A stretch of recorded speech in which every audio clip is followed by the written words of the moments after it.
เมื่อ 5G มาช่วยพลิกโฉมอุตสาหกรรมไทยให้ก้าวล้ำไปกว่าใครมาร่วมติดอาวุธ SME สู่การเป็นผู้นำด้วยเทคโนโลยี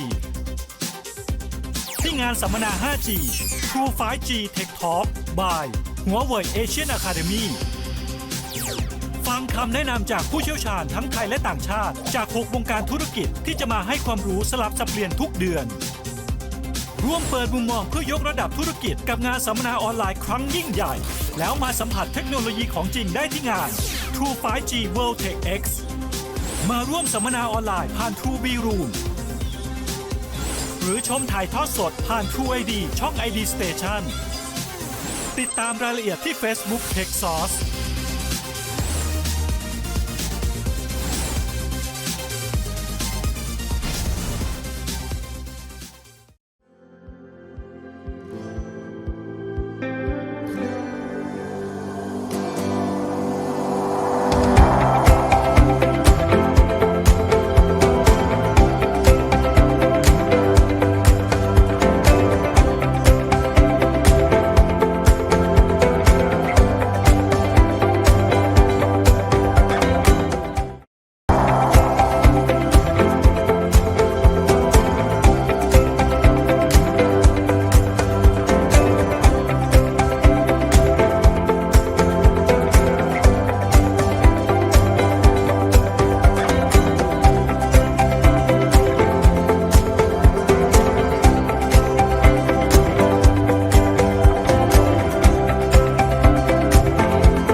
สวัสดีค่ะทุกท่านยินดีต้อนรับเข้าสู่ True 5G Tech Talk sponsored by Huawei ASEAN Academy EP ที่3 Retail 5G พลิกโฉมประเทศไทยโดยผู้เชี่ยวชาญนวัตกรรมด้านคุณภาพชีวิตค่ะพบกันอีกเช่นเคยนะคะกับดิฉันชาวรัตน์ยงจิรนนท์หรือปูเป้รับหน้าที่เป็น MC ดำเนินรายการในวันนี้ค่ะวันนี้ agenda ของเราจะมารวบรวม Talk Session ทั้งหมด3รูปแบบค่ะจะมี Keynote Fireside Chat และ Panel Discussion มาให้ทุกท่านได้ร่วมรับชมโดยทางเรานะคะได้รับเกียรติจาก Speaker ผู้มีความชำนาญและเชี่ยวชาญด้าน Retail มาช่วยตอบคำถามและไขข้อสงสัยต่างๆเกี่ยวกับเทคโนโลยี 5G กับระบบการค้าปลีกในประเทศไทยของเราค่ะในวันนี้นะคะagendaของเราจะมีทั้งหมด2 session แรกก็จะเริ่มเร็วๆนี้นะคะประมาณบ่ายโมง5นาทีและก็จะสิ้นสุดประมาณบ่ายโมง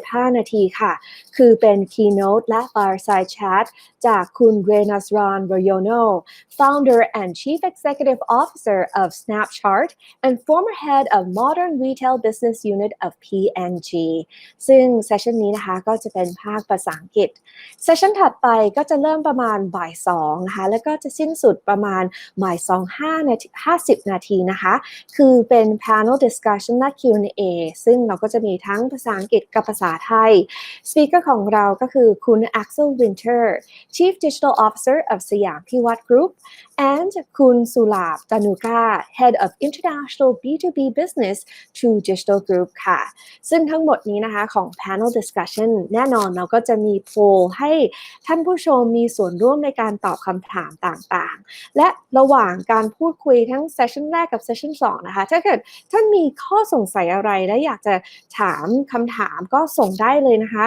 ในแชทนะคะเราก็สามารถที่จะดึงคำถามของคุณได้และมาถามให้กับสปีกเกอร์ของเราสดๆเลยค่ะและเราก็จะปิดท้ายกับรับอัพข้อมูลต่างๆที่เราได้รับกันในวันนี้ด้วยนะคะโอเคเราเริ่มเลยนะคะกับเซสชั่นแรกของเราซึ่งเซสชั่นแรกของเราก็จะเป็น Keynote และ Fireside Chat กับคุณ Reynazran Royono หรือคุณเรย์เป็น Founder and Chief Executive Officer of Snapcart และ former Head of Modern Retail Business of P&G ที่จะมาแบ่งปันข้อมูลและประสบการณ์การนำเทคโนโลยี 5G มาบูรณาการเข้ากับระบบการค้าปลีกผ่านเนื้อหาการนำเสนอเกี่ยวกับการเปลี่ยนแปลงและผลประโยชน์ที่เกิดขึ้นหลังการบูรณาการค่ะท่านผู้ชมจะได้รับข้อมูลดังกล่าวอีกทั้งได้รับรู้แนวคิดความเป็นไปได้ของการเปลี่ยนจากการนำเทคโนโลยีและนวัตกรรมใหม่ๆเข้ามาช่วยพัฒนาและส่งเสริมการเพิ่มโอกาสต่าง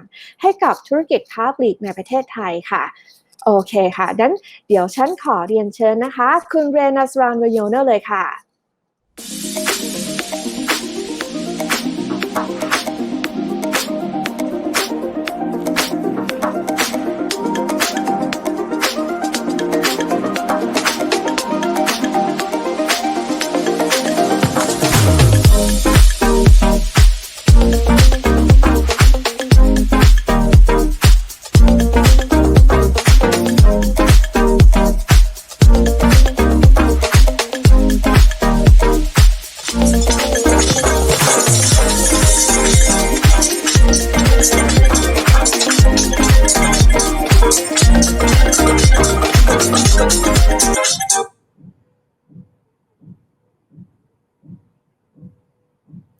Hello. Hi, everyone. So thanks so much. Hi, my friends in Thailand. Ray here. I'm the founder and CEO of Snapcart. First of all, thank you for the opportunity today for me to share more about our views related to the current unfortunate situation of the COVID-19 pandemic and how that impact brands and consumers, as well as to give our observations on how 5G will play an important role to help provide remedies for brand engagements to consumers. So let me share my screen for you to see what are the things that I'm going to share today.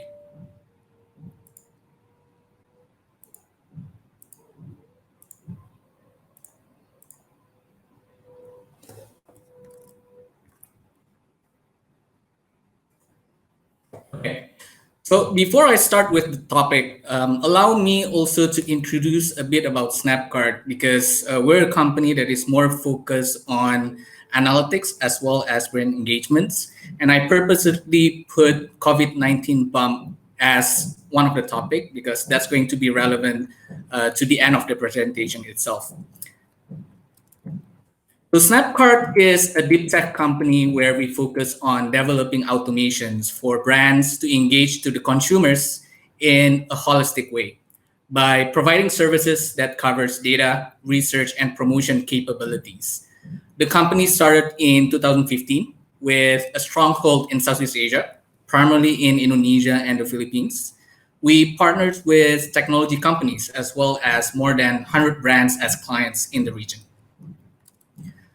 Now, talking about COVID-19, which is something that is already integrated into our daily lives now after more than 1.5 years living with the notorious virus, there are a couple of changes happening around us. So the first one, of course, is the change in our activities, where more and more people are becoming more aware in healthy living and that outdoor exercises are becoming a trend.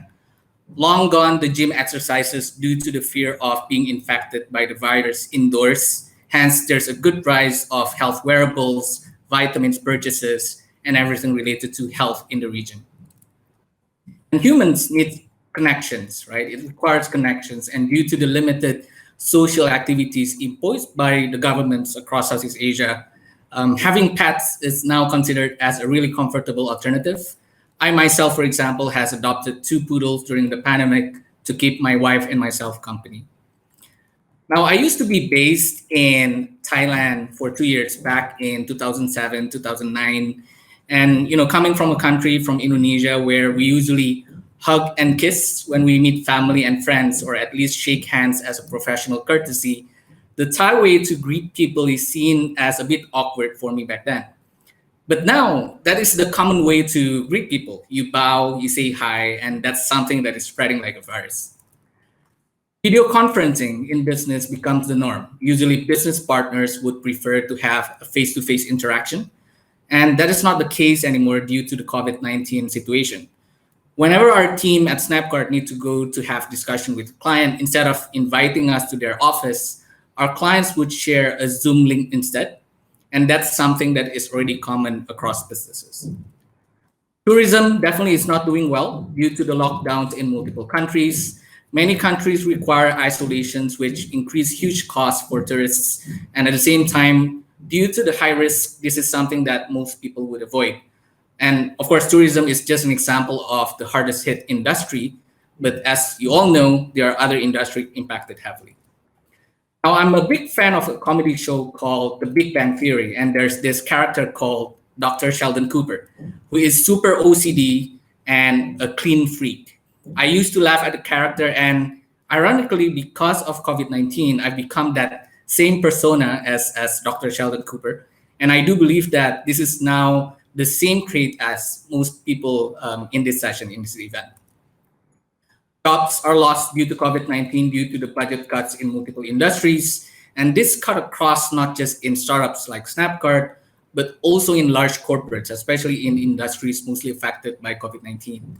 And last but not least, spending is also affected hugely, where consumers are now focused in buying necessities, lowering down other non-essential needs. Hence, the overall consumption becomes lower. So then the question to all of us, with the vaccines deployed, I myself has finished my second jab of vaccine a few weeks ago, for example. Are we safe yet? Do we see consumer behaviors to go back to normal? Or will there be a new normal that we need to live with? Now, to answer that, let me flesh out some of the key information slides related to the key changes that would likely to stay, at least in the next 2 years. And with the use of technology, this might be a permanent scenario most brands and retailers need to live with.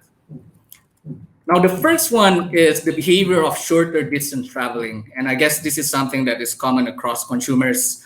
Lockdowns especially are forcing people to stay at home. Hence, most people would buy products from nearby stores, especially for groceries or online. Store visits are avoided, but when necessary, the closest stores will be the consumer's ultimate choice. But this gives an opportunity for brands related to how brands can leverage the increasing screen time of consumers due to the stay-at-home situation, where consumers are using their mobile phones more than ever. So what would be the medium for brands to reach consumers now through technology? Instead of just brand awareness, can brands convert purchases as well? The second behavior is a foundational fact where consumers prioritize what categories they would purchase. Food and beverage will be the key essential products, but to lower down boredom, home entertainment as a category also increases. Now, due to the work from home policies from a lot of companies, home office setup also increases. So a lot of categories that are intended to be supplementary is also increasing. Now, the increases of the non-essential categories like electronics, home office, equipments, and others, however, also made consumers aware that they need to carve out some of their spendings and be very frugal in how they consume until everything is back to what it used to be. So how would brands that are not considered essential will be able to pivot and reposition their values to consumers? How can, let's say, cosmetic companies be seen as something to be prioritized by female professionals when most people use masks in business environment or mostly are doing video conferencing? Now, the third behavior relates more towards how consumers prioritize the categories and the benefits the categories give, rather than being loyal to a brand. So the problem is not for the negatively impacted brands alone. The positively impacted ones also have issues because of COVID-19. So let me share what I mean by that. Now, the surge of consumption in these brands caused out of stock in the stores, while ensuring supply of those products by increasing is becoming super costly due to the workforce restrictions in factories. Now, at the same time, if this is not solved, the smaller brands, the challengers, are ready to be substitutes in those essential categories. So brands need to be more updated on what's going on the shelves to ensure their supply is sufficient and prevent switching, and make sure that their brands are part of the shopping list of the consumers. So with all of those business questions shared based on the three key behavioral changes of consumers, brands should utilize technology to ensure they would be able to manage the end-to-end consumer journey. It is essential for brands to have real-time understanding on consumers' behavior, how categories or brands are shifting in the market, and that's something that can be tackled through data crowdsourcing and online survey platforms. Now, partly online surveys can also help brands and retailers understand supply challenges across markets, though this will not answer 100% of the business questions. Audience targeting becomes a crucial differentiator between good advertisers and so-so advertisers. Leveraging IoT, profiling of consumers, mobile apps to ensure that brands can convert consumers to purchase and ensure brands are at the top of the shopping list, since it's no longer just about top of mind, but it's also about the top of the shopping list for most consumers. Now, an interconnected data profile targeting and promotion offerings will be the bread and butter for brands in the future. How to immediately react to competition and at the same time be proactive in driving loyalty to those consumers. In a way, brands do not have other choice but to optimize the possible technology angles to reach out to consumers in the current situation. So this comes to the point of the question on how 5G is becoming even more essential during the COVID-19 pandemic.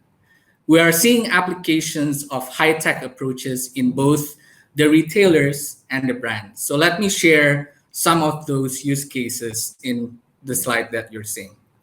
So from the retailer's perspective, having a simple way to guide the consumers in the stores through the utilization of mobile apps, helping consumers in their wayfinding to get to the products that they want to buy as quickly as possible becomes something that is very necessary. This is something that Amazon Go grocery is doing. The amount of time for shoppers to spend in the stores should decrease significantly, hence the overall processes should be further automated through IoTs, while at the same time ensuring that their shopping experience is something that will not be sacrificed, especially in a more premium categories. Now, as well as the ability for retailers to identify shoppers' persona through image detection in the stores and be able to push, let's say, offers, promotions, will also be a good differentiator for retailers across the world. And to top all of that, the ability of the retailers to drive an O2O approach in their marketing and sales capabilities, which includes e-groceries, be it by leveraging an aggregator like what Instacart is doing in the US, for example, or like what Happy Fresh is doing in Southeast Asia. Also, as an alternative with enough scale, retailers can opt to provide direct deliveries to consumers themselves. Now, on the brand side, aside from the obvious mobile e-commerce that will further accelerate, brands should innovate more through a targeted customer personalization and simplify customer experience in a more accurate way. With 5G, this will enable more IoT devices to be incorporated into customer profiling and connect more people and devices concurrently with a much higher quality, it's hyper-local and very granular data.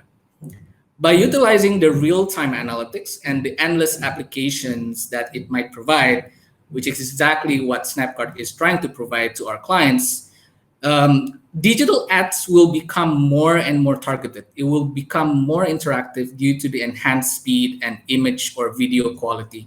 And of course, it's going to be less expensive than before for consumers.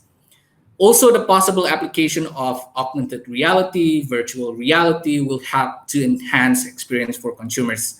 How to visualize brands at home through 3D model imagery, for example, holograms maybe in the future, and a more advanced interactivity at home can not only drive awareness for brands, but also, more importantly, drive purchase conversions.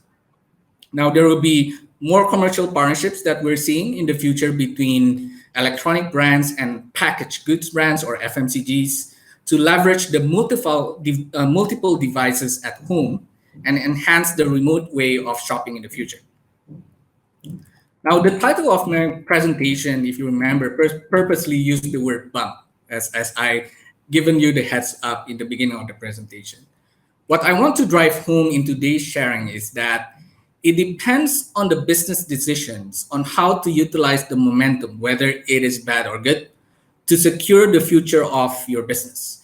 In the case of retail, though there are lots of setbacks that we are seeing in the marketplace due to the circumstances that we're experiencing right now, at the same time, there are doors open to savvy business entities, business owners who see huge opportunities that can be driven through the utilization of technology, and in this case, 5G. Acknowledging the changing consumer behaviors due to the COVID-19 situation, and be the leader of the possible innovations that can be done through 5G.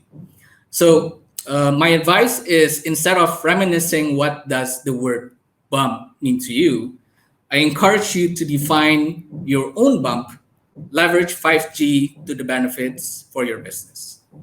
Thank you. Thank you so much for that insight, Ray. Definitely, I think you've touched a lot about what we were looking forward to seeing on our talk today. Let me just summarize a little bit in Thai for our viewers, right? So คุณเรย์นะคะเขาก็พูดถึงบริษัทของเขา Snapcart ซึ่งโฟกัสเข้าไปในเรื่องของ Analytics และก็ Consumer Behavior ค่ะโดยใช้ Deep Tech นะคะซึ่งเขาก็ตอนนี้คุยจากประเทศอินโดนีเซียอยู่นะคะแล้วก็นั่นคือตลาดหลักของเขาคืออินโดนีเซียกับฟิลิปปินส์นะคะซึ่งคุณเรย์ก็บอกว่าแน่นอนนะคะทางอุตสาหกรรมค้าปลีกก็มีผลกระทบจากโควิด -19 ซึ่งทุกคนก็รู้อยู่แล้วนะคะไม่ว่าจะเป็นเรื่องของการซื้อของที่ใกล้บ้านมากขึ้นหรือว่าการที่ทุกคนเนี่ยเข้าไปหันดูหรือเข้าไปสนใจเรื่องสุขภาพมากขึ้นนะคะสำหรับคุณเรย์นะคะเขาบอกว่าแน่นอนคือเทรนด์ที่เราอาจจะต้องดูใกล้ๆกันนะก็คือว่าหนึ่งคือว่าการซื้อของก็จะอยู่ใกล้บ้านมากขึ้นนะคะเรื่องของ category หรือว่าสินค้าที่เป็นจัดเป็นแบบกลุ่มต่อไปเนี่ยอาจจะสำคัญกว่าแบรนด์นะคะซึ่งตอนนี้แบรนด์ก็ต้องฉวยโอกาสในการใช้เทคโนโลยีอย่างเช่น 5G เข้ามาช่วยเรียนรู้ผู้บริโภคมากขึ้นนะคะส่วนเรื่องของเทคโนโลยีในการให้ประสบการณ์มากขึ้นสำหรับ AR หรือว่าเรื่องของ interaction หรือ interactivity นะคะก็จะเกิดขึ้นมากขึ้นค่ะOkay,คุณ Ray, I just tried my best to summarize as much as I could with what you said there. But thank you so much. I just want to tell you, thank you so much for joining us again here.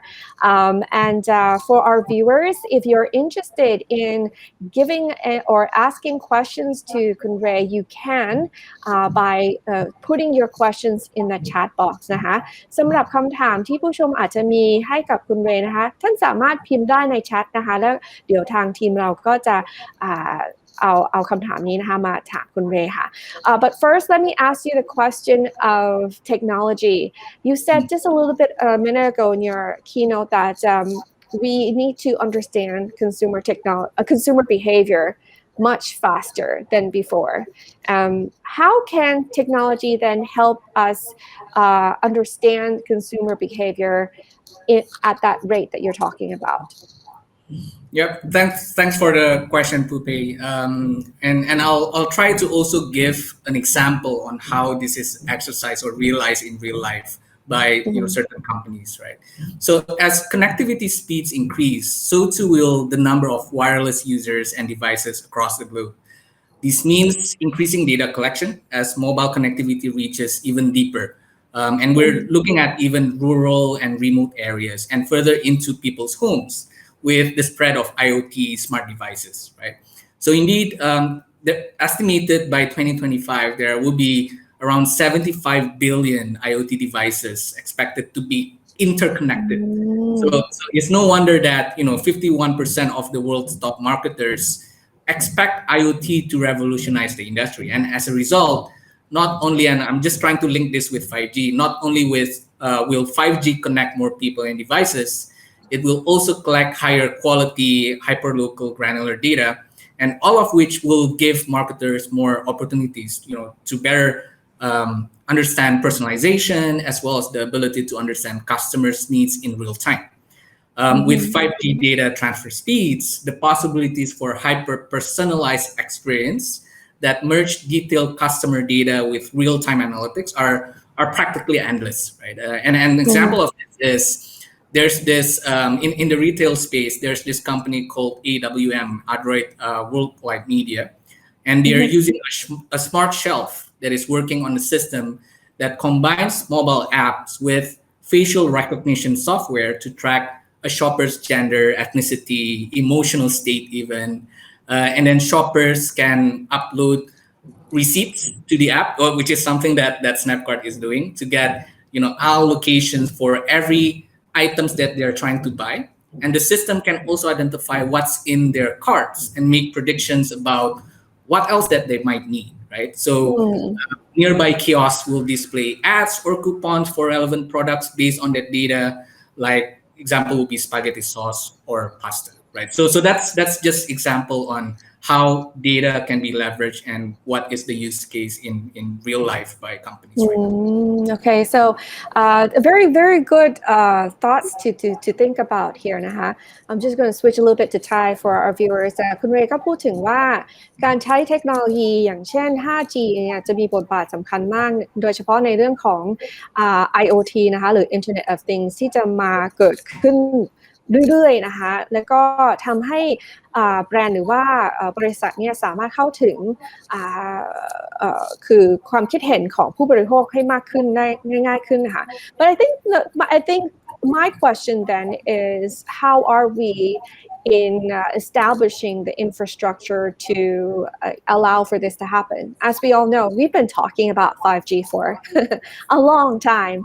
And so it's like one thing to say, yeah, we're going to expect this to happen, but when you really have to implement it, in terms of Southeast Asia, do you see that increasing in pace in providing that structure? Yeah, I believe so. So I think right now there's this good partnership between, the telco providers in this sense who are providing the network, the device manufacturers, electronic companies like Samsung, Huawei, and others that looks into exactly what the future needs and how to enable the infrastructure needed, right? So the investment needs to be concurrently happening across different companies in this sense. So, for example, would be if we are looking at telco advancements and also devices that are needed to leverage that 5G, then innovations needs to be again concurrently or in parallel is happening at the same time. And if it doesn't happen, then you will not be able to maximize what you can get out of it, based on what we're seeing in the market, right? And at the same time, we're seeing innovations happening not from just the telcos and electronic companies, but also coming from the FMCG companies, the advertisers, to really drive what to leverage from an innovation perspective and how to connect brands and shoppers in a much more tangible manner and in real time, right? So I see that as something from a pace perspective is really increasing from the years that I've seen so far. And that's something that is, great, especially in Southeast Asia. The advancements seems to be in line with what's going on with the rest of the world.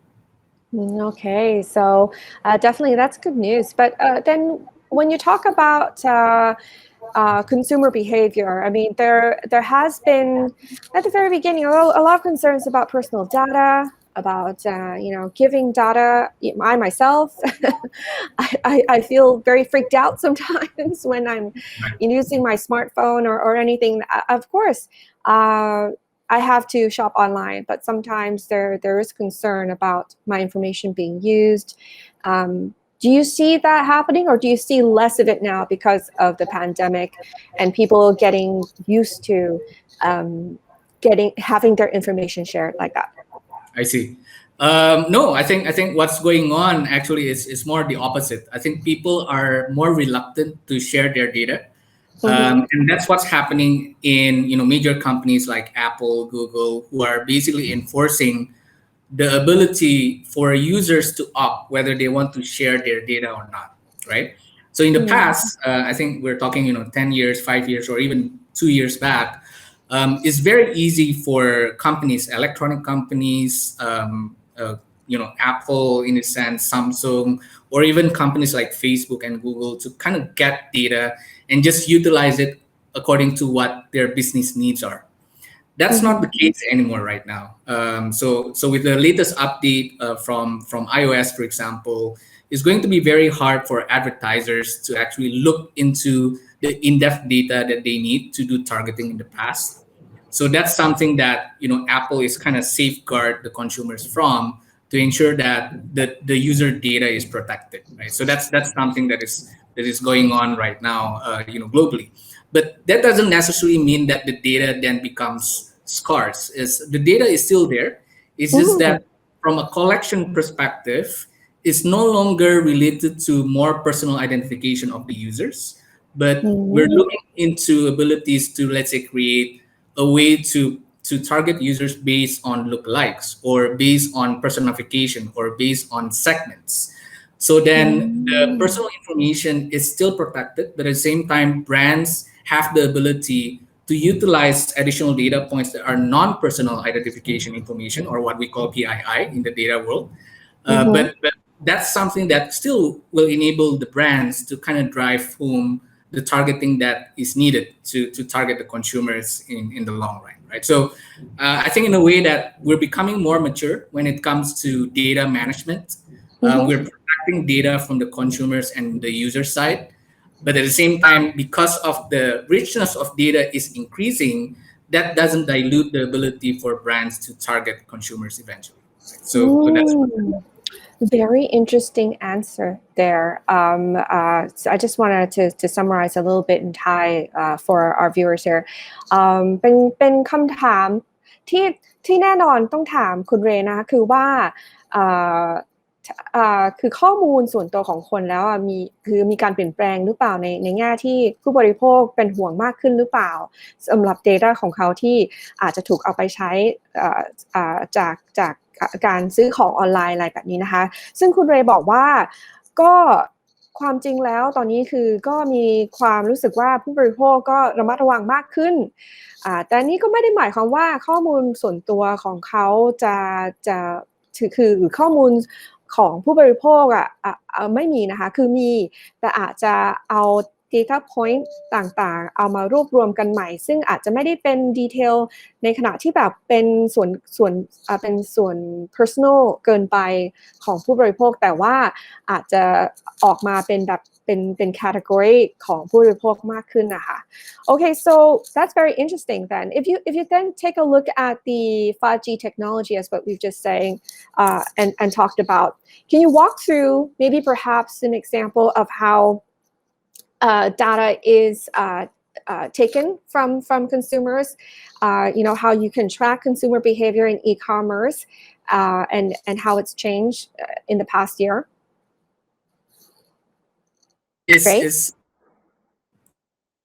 Hi, sorry, I was muted. I think this is related to, the roles of 5G technology and consumer behavior tracking, especially in e-commerce, as like what you said. And as you know, mobile e-commerce sales in Southeast Asia accounted for roughly 30% of the total retail e-commerce sales in 2020 right now. And that number is expected to climb, right? And despite the record growth, however, consumers are still experiencing significant issues while shopping online.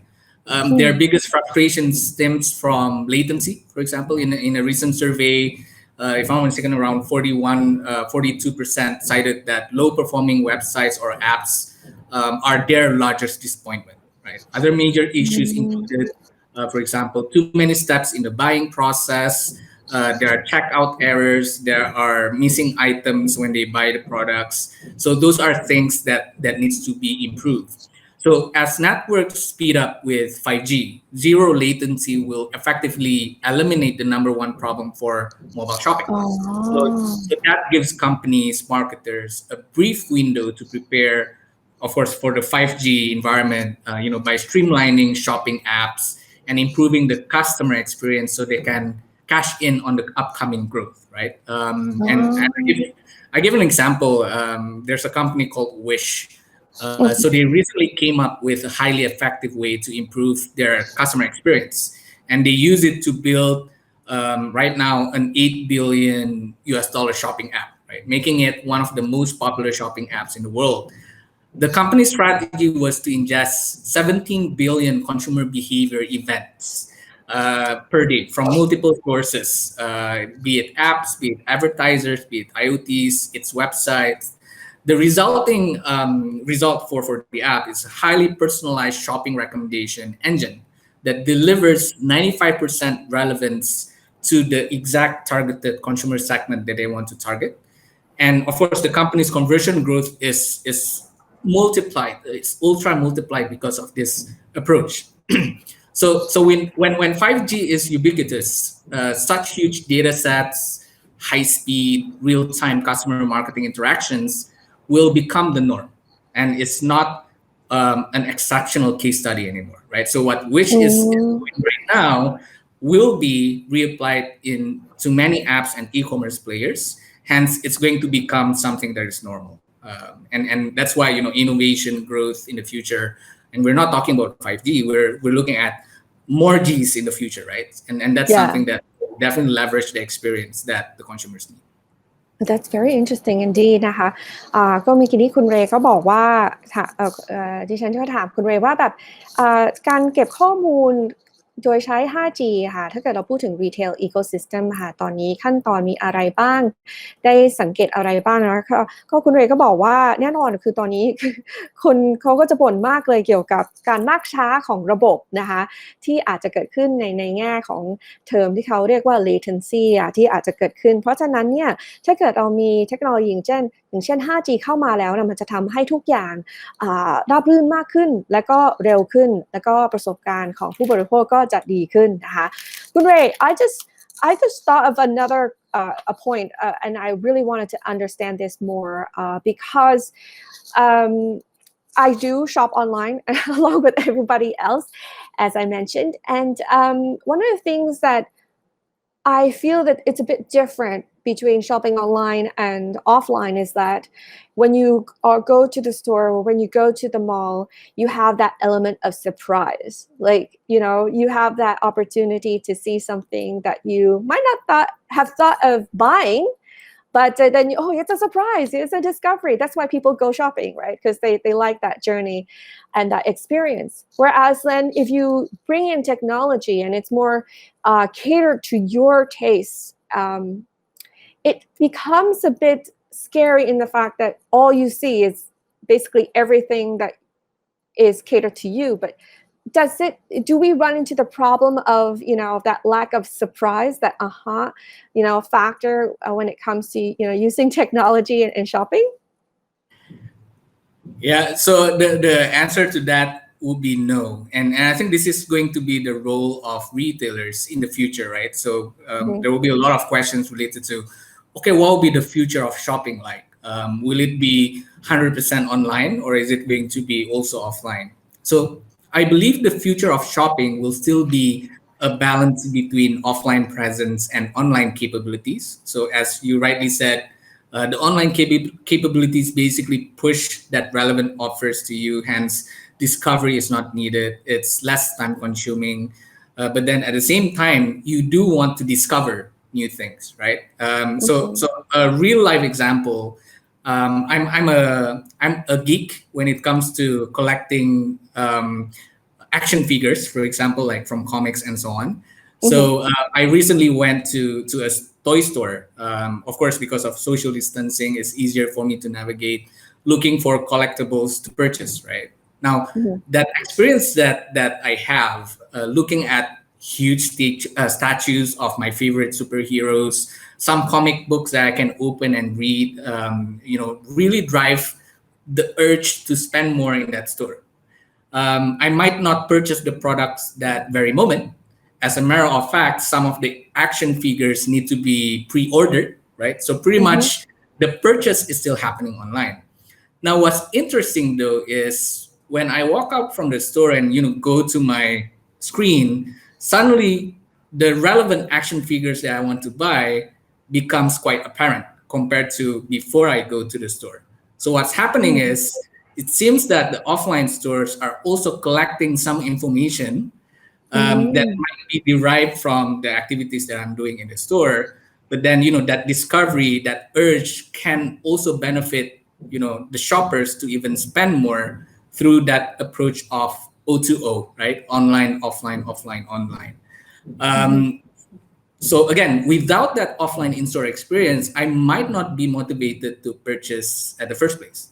And that's an experience that I believe online or technology might not be able to replace in the future. Right? So I think there are roles in the offline, online kind of perspective where a lot of the discovery kind of excitement is something that can be delivered from the offline experience.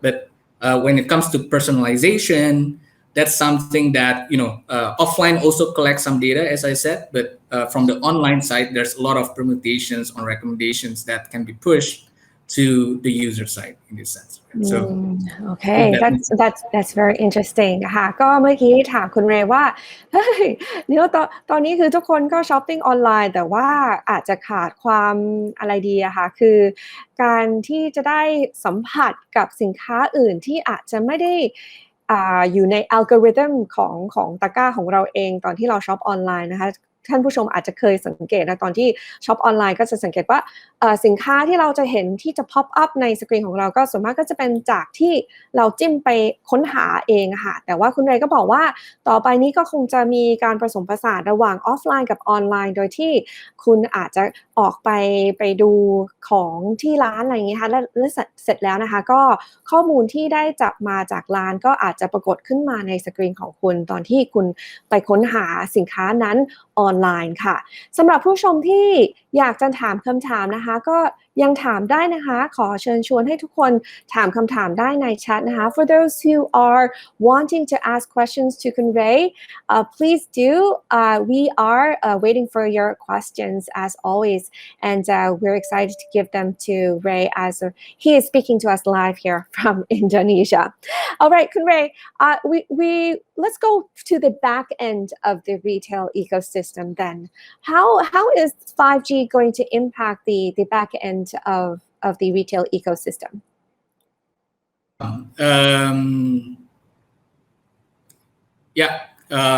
I think the back end capabilities of retailers would evolve according to the experience and of course the 5G kind of capabilities in a sense and there are numerous 5G retail use cases centered around the customer as its nucleus. Right?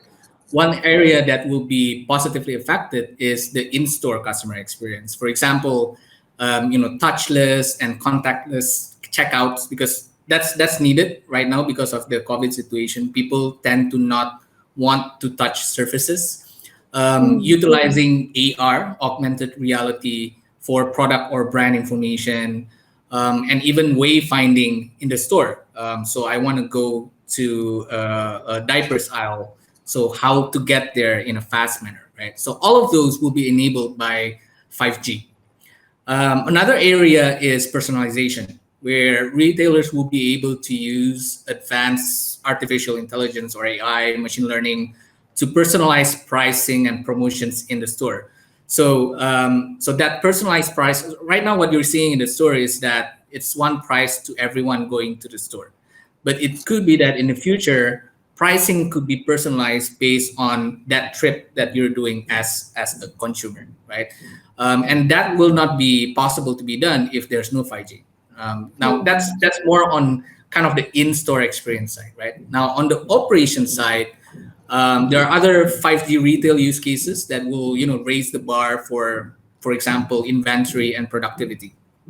So as an example, real-time out-of-stock kind of monitoring, shelf replenishment automation, shrink reduction. So shrink is basically the number of gap between actual inventory and the number of inventory in the system, right? It can be caused by theft or missing stuff because of operation. So all of those can be made possible through 5G.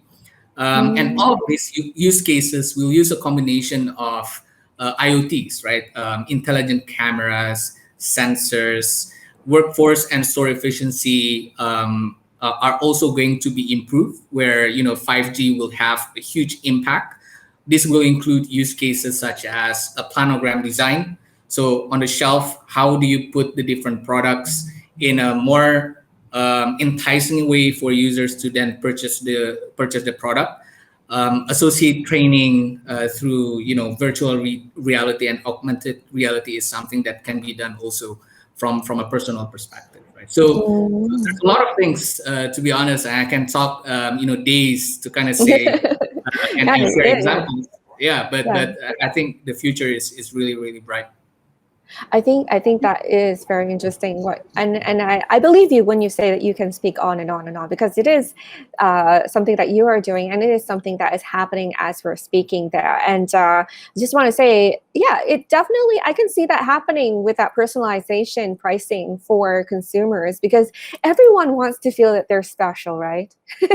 Everyone wants to feel that they got a really good deal. So definitely that is interesting there นะคะ ก็เมื่อกี้นี้เราก็พูดถึงว่าการเปลี่ยนแปลงเรื่องของแบบ ecosystem นะคะของ retail ที่อาจจะเกิดขึ้นได้จาก 5G นะคะก็คุณเรย์ก็บอกว่าแน่นอนมันอาจจะมีอะไรที่เราอาจจะไม่เคยได้ใช้เกิดขึ้นอย่างเช่นรูปแบบการซื้อของก็อาจจะเปลี่ยนไปนะคะก็อาจจะเร็วขึ้นนะคะหรือว่าอาจจะมีส่วนหนึ่งที่อาจจะไม่ได้สัมผัสสิ่งของหรือว่าร้านค้ามากขึ้นเพราะว่ามีคนที่อาจจะระวังเรื่องโควิด -19 นะคะแล้วก็ที่น่าสนใจที่คุณเรย์เขาพูดถึงที่น่าจะเอามาคิดนะคะก็คือว่าเราอาจจะใช้ 5G เพื่อที่จะทำให้การตั้งราคาเนี่ยขายให้กับผู้บริโภคให้มีความ personalization ให้เกิดขึ้นมากขึ้นคือหมายความว่าถ้าเกิดคุณไปร้านเนี่ยคุณอาจจะได้ดีลหรือว่าราคาเซลล์ที่แตกต่างกับคนอื่นก็ได้นะคะซึ่งอันนี้น่าสนใจจริงๆค่ะโอเคคุณเรย์ then when we talk about 5G being implemented now during COVID-19. You mentioned in your keynote that COVID-19 has impacted various sectors, whether it be the tourism sector or restaurants, retails, stores that haven't been able to transition to online here. Are you seeing are you seeing any support from 5G towards these sectors? How is 5G helping the retail businesses at this time? Yeah, and I believe this is not yet happening, but I believe this will happen, right? Because 5G is relatively new, and not all retailers are able to evolve accordingly to the 5G kind of precipice, right? So that's something that we need to acknowledge for the time being. So a lot of the 5G experience is all about trying to ensure that users get more connectivity, users get higher speed, users get the ability to kind of just spend less time in the retail stores, and that's something that is happening in the US, for example, in Amazon Go, which is an example that I shared in the earlier slides that I've shared. But it's not yet happening in Southeast Asia, unfortunately. But in the future, I would be able to see how retailers are able to utilize that connectivity, speed, information that they can extract from the store, from the shoppers in the store, and then provide it back to different services and automations and offers and promotions for the shoppers. And that's something that will then drive a higher purchase need from the users, right? Because a lot of times right now, because of COVID, people don't want to spend time in the store. Hence, what they're doing is they might miss some of the products that they want to buy. And because of that, the stores are losing sales.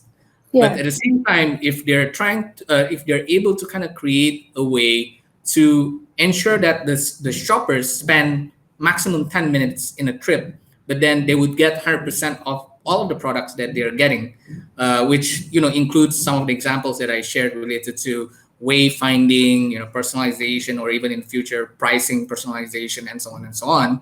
That will improve the experience and definitely help the retailers go through the COVID-19 situation. So that's how we do it.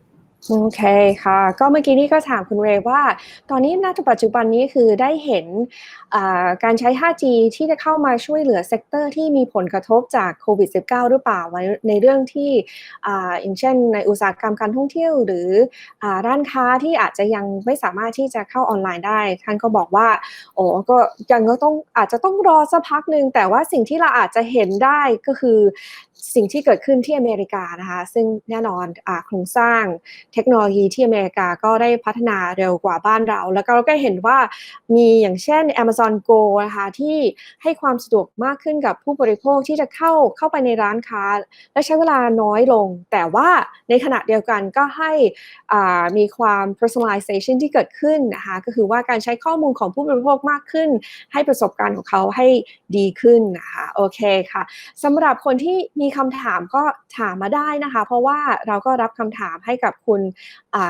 คุณเรย์นะคะสดๆเลยนะคะ Ray I have a question from the audience for those who are watching us from your computer or home you're more than welcome to ask a question to Ray about the retail industry and of course technology okay so Ray the question that we're getting here is what is the most essential step for upgrading the retail system in Thailand? I see. I think I would say that, and it's a typical answer. It depends, because there are a couple of business questions that need to be understood based on the priorities of the retailers themselves, right?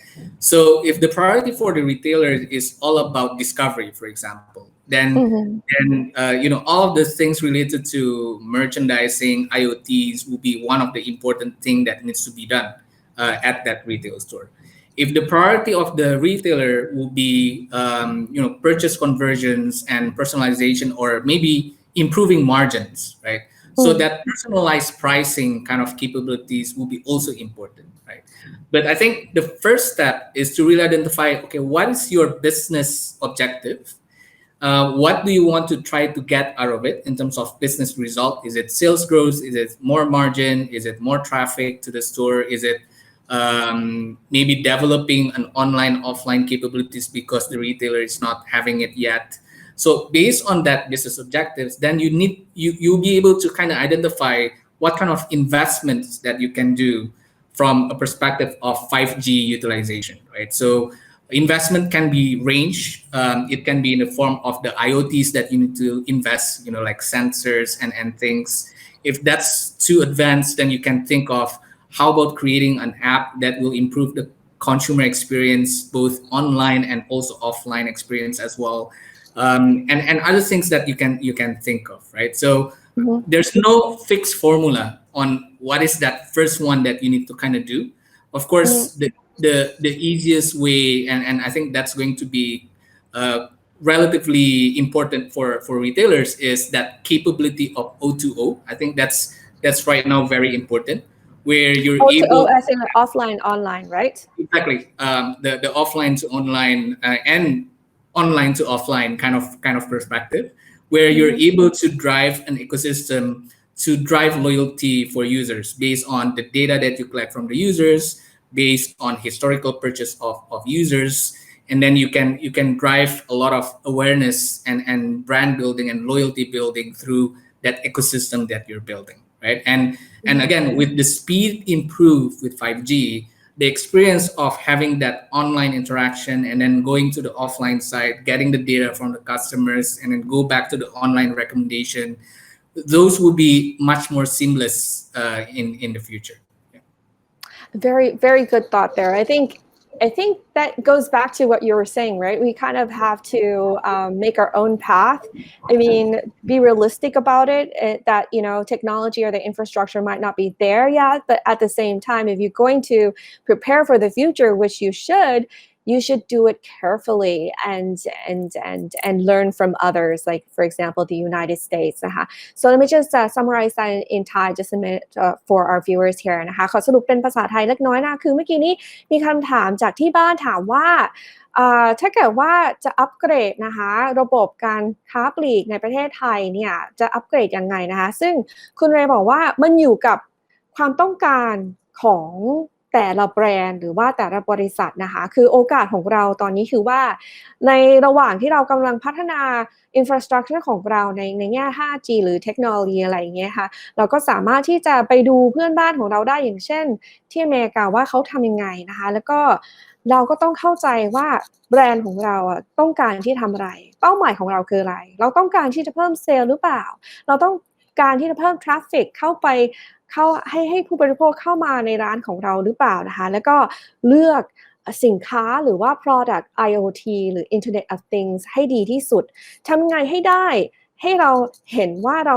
สามารถที่จะมีทั้ง O2O ได้ให้เกิดขึ้นได้ในอนาคตสำหรับบริษัทของเราได้นะคะคือ offline online หรือ online offline ค่ะ Wow I think that was a very good answer Ray I think a lot of people are probably thinking now of what is the potential future for them so overall though how do you think maybe Southeast Asia will differ from other regions when it comes to combining technology with e-commerce because like many things right there's consumer behavior or the way that we use technology is different from region to region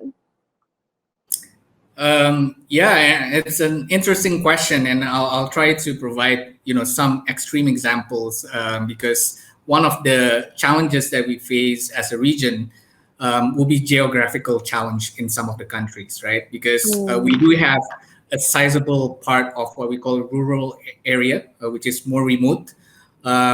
Even extremes will be Indonesia, Philippines, where you have dozens of thousands of islands. Hence, with e-commerce to cover most of the islands will be quite challenging, right?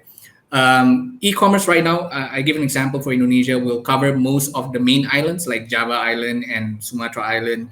But then to go to the other islands will be quite challenging. So to give a perspective, from Jakarta, which is in Java Island, to go to the far east part in Papua, using a combination of land and sea kind of transportation, it might take 7 days to kind of deliver the goods, right? Because of this complexity of geographical is something that is, of course, challenging unless warehousing challenges are solved to expand to those other islands. And of course, this is not going to be an issue for countries like Thailand and Vietnam because it's mainly island connected. But then again, the remote area within that geographical sense is something that is still vast to cover, right? Now the other part that would be challenging or different is the fragmentation of retail landscape in Southeast Asia that is much more fragmented than countries like, say, Australia, where in Australia, 80% of the sales come from only 2 huge retailers there, right? So in Southeast Asia, you don't have that kind of contribution. You'll see multiple retailers contributing maybe 30-40% of total sales. So the fragmentation is much deeper. The competition will be much fiercer, definitely, when it comes to pricing, branding, and so on. And that for consumers, there are quite a few options that they can choose from in order for them to get the highest return as possible. So you can imagine that if each of the retailers in Southeast Asia have their own e-commerce, it's going to be also a little bit confusing for consumers in the sense, but at the same time, it's also a business opportunity for aggregators. Companies like Happy Fresh in Southeast Asia or Instacart in the US are doing that, where they aggregate that demand from the different retailers and create a branding proposition through an e-grocery service, right? So that's I think again the challenge is there definitely. But I think the growth rate that we're sees that there will be some kind of shift from the offline and online purchases. I'm not saying that it's going to be 100% because that's impossible. The offline retail will always be there, but then online will kind of complement that kind of services and approach. Oh wow, that's very interesting. I'm not surprised actually that you said that. You know that the geography is a challenge and the fragmentation. But yeah, it is kind of a wild thing when you talk about retail here in Southeast Asia. It's very creative how people sell their goods and everything. I just wanted to summarize just a little bit for our viewers who are listening and maybe want to know more in Thai here. That เมื่อกี้นี้ที่เราพูดถึงว่าภูมิภาคของ Southeast Asia จะแตกต่างกับภูมิภาคอื่นอย่างไรนะในแง่ที่ใช้เทคโนโลยีเข้ามาใช้ในอุตสาหกรรมค้าปลีกนะคะคุณเรย์ให้ประเด็น2อันที่น่าสนใจทีเดียวนั้นก็คือ1คือว่า geography ของเรานะคะคืออย่างเช่นถ้าเกิดเราเข้าไปดูในตลาดของอินโดนีเซียก็มีหลายเกาะเนาะเพราะฉะนั้นเนี่ยการขนส่งหรือการส่งของเนี่ยจะใช้เวลาที่แตกต่างกันไปอันนั้นคือ1อย่างที่อาจจะแตกต่างกับประเทศอื่นอย่างเช่นประเทศไทยนะคะที่อาจจะไม่ได้มีความยากลำบากในการส่งของแบบนั้นนะคะแต่ยังไงก็ตามนะคะก็มีความท้าทายอยู่ดีสำหรับบางจุดของแต่ละประเทศใน Southeast Asia ที่อาจจะยังไม่เชื่อมกับขนส่งแบบหรือมีการเชื่อมกับระบบขนส่งที่ดีนะคะแล้วก็อีกอันนึงที่น่าสนใจคือ fragmentation หรือว่าการแยกออกมาคือการที่มีรีเทลเลอร์แตกต่างกันไปอะค่ะอย่างเช่นถ้าเกิดเราไปดูประเทศออสเตรเลียเขาอาจจะมีประมาณ 2-3 เจ้าที่ส่งรีเทลออกไปนะแต่ในบ้านเราหรือว่าในบ้านของอินโดนีเซียก็อาจจะมีความหลากหลายเกิดขึ้นในการที่มีพ่อค้าหรือแม่ค้าเนี่ยขายของมากขึ้นในออนไลน์ซึ่งมันก็จะต้องดูอีกทีนึงค่ะแต่ไงก็ตามนะคะออฟไลน์ก็ยังถือว่าเป็นสิ่งที่สำคัญต่อการบริโภคสิ่งของค่ะคุณเรย์ I want to talk more but we don't have much time but I'd like to thank you again for giving us your time here. You are of course speaking to us from Indonesia. We're very privileged indeed to have this time together and the insights that you've given us in terms of how 5G and technology is going to be used in the retail industry is definitely a game changer for people who are listening. I think it'll probably spark a lot of ideas on how they can build their brands in the future. Thank you so much คุณเรย์ขอบคุณมากค่ะ Thank you. A pleasure. สวัสดีครับ โอเคค่ะ alright นะคะเราไปต่อสำหรับเซสชั่นถัดไปโอ้โหเมื่อกี้นี่คุยมันมากเลยค่ะกับคุณเรย์สำหรับเซสชั่นที่2นะคะเราจะมาพูดถึงเทคโนโลยีและเครื่องมือที่สามารถนำมาใช้เพื่อการพัฒนาและการบูรณาการระบบ 5G ในอุตสาหกรรมการค้าปลีกหรือวงการรีเทลค่ะอีกทั้งยังจะพูดถึงประเด็นพฤติกรรมของผู้บริโภคที่เปลี่ยนแปลงไปตามสถานการณ์ปัจจุบันอีกด้วยนะคะในเซสชันนี้ก็จะเป็น panel discussion และ Q&A เราได้รับเกียรติจากสปีกเกอร์ที่มีประสบการณ์ทั้งในด้านงานดิจิทัลและการค้ามาร่วมแบ่งปันความรู้กับเรานะคะซึ่งระหว่างที่เรามาคุยกันก็เราก็จะมีโพลให้ทุกคนมาร่วมตอบคำถามกันนะคะแล้วก็ถ้าเกิดมีคำถามก็สามารถพิมพ์เข้าไปในแชทได้เลยนะคะเรายินดีที่จะตอบคำถามของคุณค่ะตอนนี้นะคะขอเรียนเชิญแขกของเรานะคะคือคุณ Axel Winter Chief Digital Officer of สยามพิวัตร Group และคุณสุลาภ Dhanuka Head of International B2B Business True Digital Group ค่ะ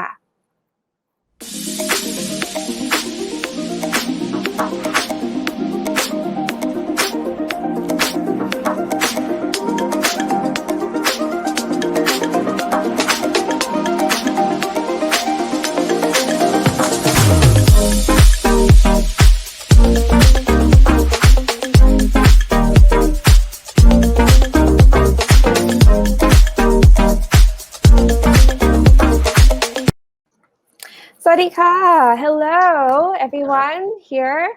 Thank you so much for joining us here on our program, Kun Axel and Kun Sulabh. Before we start, I just wanted to talk to our viewers a bit. We will be having a poll. Actually, we want to start the poll now before we start the questions because I want to give some time for the viewers to take part. Okay, เดี๋ยวเราจะมี poll กันนะคะคือจะคุณสามารถ สแกน QR code ตรงนี้ได้เลยนะคะแล้วก็ท่านก็จะเข้าไปในเพจนะคะที่จะมีคำถาม2คำถามค่ะคำถามแรกก็คือ which area in retail business are you interested in นะคะคุณสนใจธุรกิจค้าปลีกด้านไหนบ้างนะคะจะมี digitalization e-commerce และ platform retail innovation data insights and AI adoption warehousing and inventory management, customer experience, advertisement and promotion or A&P, supplier management, store layout optimization, workforce optimization or reduction or others. Okay เชิญเข้ามาตอบคำถามได้เลยนะคะซึ่งตอนนี้เราก็มีคนตอบมาแล้วนะคะ the panelists you can look on with this. Let's see our viewers here. We already have some answers. Okay, so the retail business that they're interested in. So maybe this will give some perspective to our panelists today in our talk. So 20% are interested in the, or sorry, 16.7% is interested in workforce optimization reduction. Another is retail innovation. Majority is almost majority is data insights and AI adoption. And then there's the warehousing and inventory management, as well as customer experience. And what else?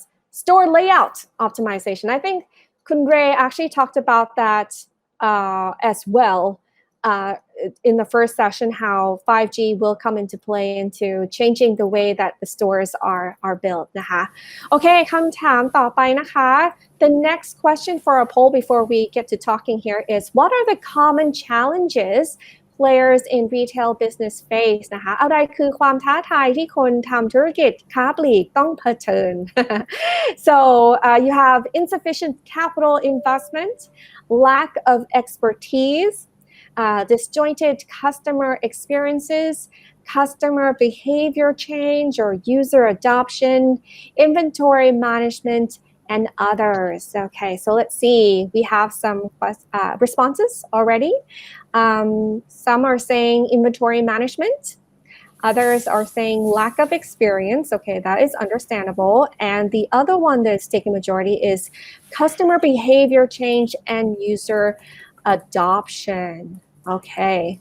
All right. So we'll go back to the polls later on during our talk นะคะก็เดี๋ยวเราก็จะกลับมากับคำถามทางโพลอีกทีนึงแต่ว่าโอเค เมื่อกี้นี่ preview because I wanted to bring some activity into the conversation before we start. But anyways, thank you for joining us, Kun Sulabh and Kun Axel.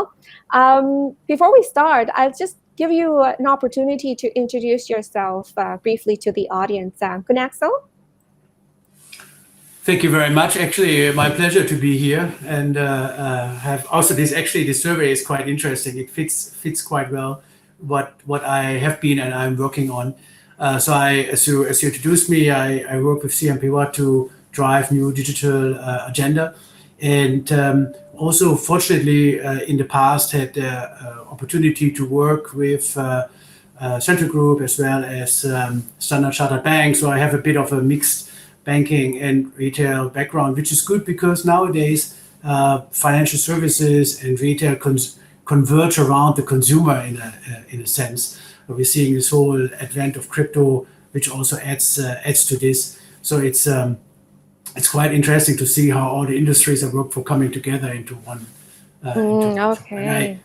My background is more technology and digital building. I have done this. Actually, I was working with the first internet service providers in Thailand to open them up, to help open them up. And so I've always been in this type of industry. We're very lucky then to have someone like you who's been there from the start. Okay, Kun Sulabh, yes, a little bit more about you. Yeah, Vadi Kap. So I'm Sulabh Dhanuka. Thank you for the introduction there. Currently, I head our international B2B business for True Digital Group. Right, of course, I'm sure everyone's familiar with the group and what we do.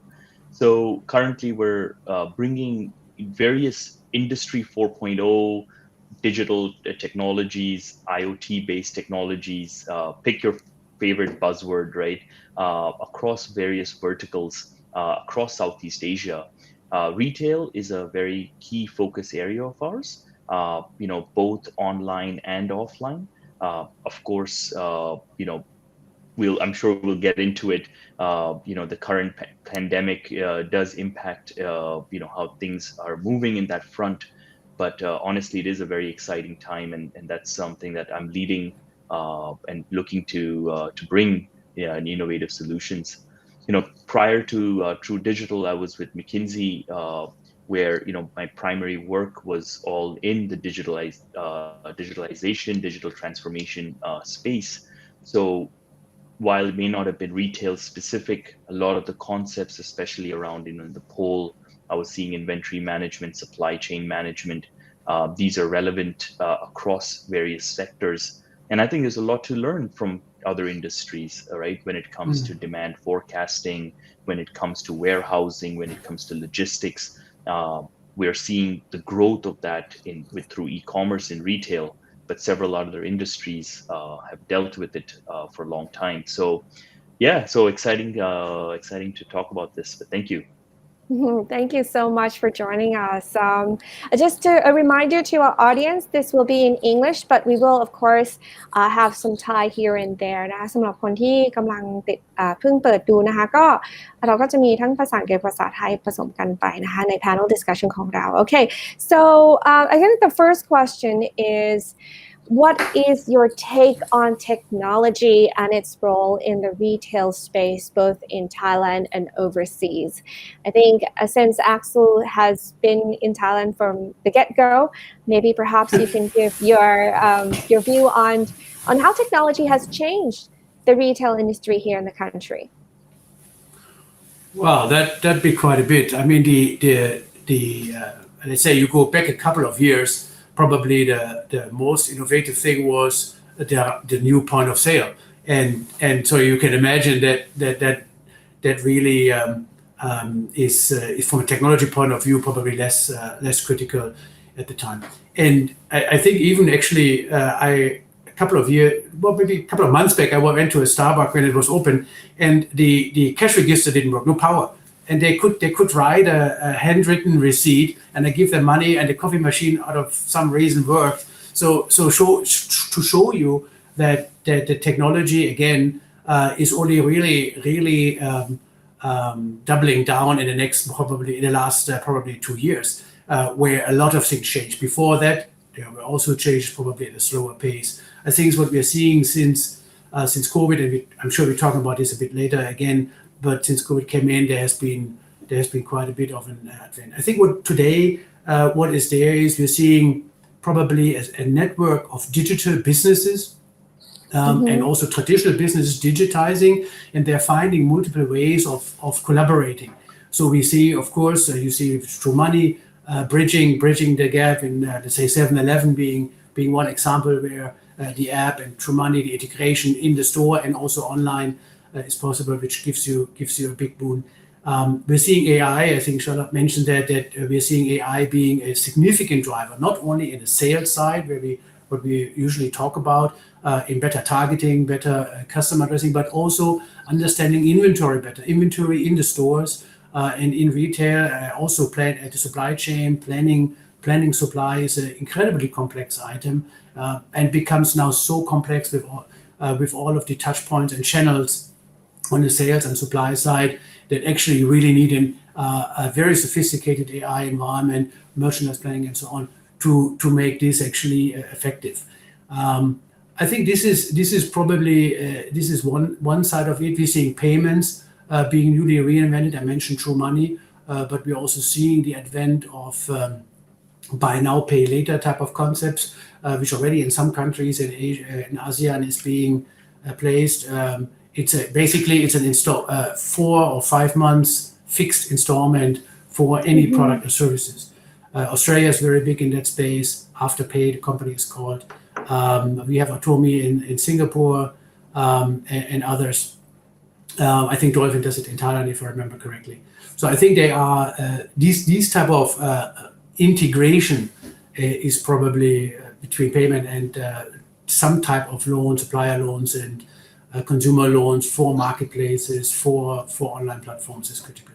I think the other aspect there which changed is, and that's why I was talking about the industry integration, is really the advent of super apps. Whether we all like super apps or not is a different topic probably, but we can see though that with Line and we see Line, of course, we see Grab, and now also Shopee going down, being a marketplace player, now going down into probably a super portal, super app type of infrastructure, that they will have all sorts of services which retailers and also financial service companies have to somehow live with, because this is where the customer is, and we need to be where the customer is.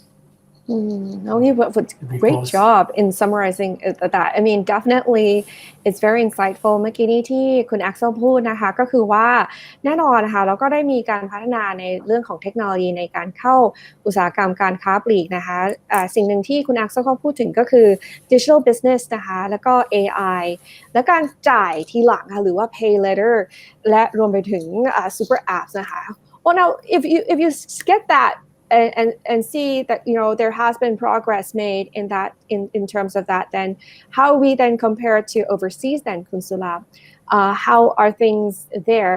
I know that for sure in the first session we talked about that a little bit with Kun Ray, how in the United States they're kind of just like already there.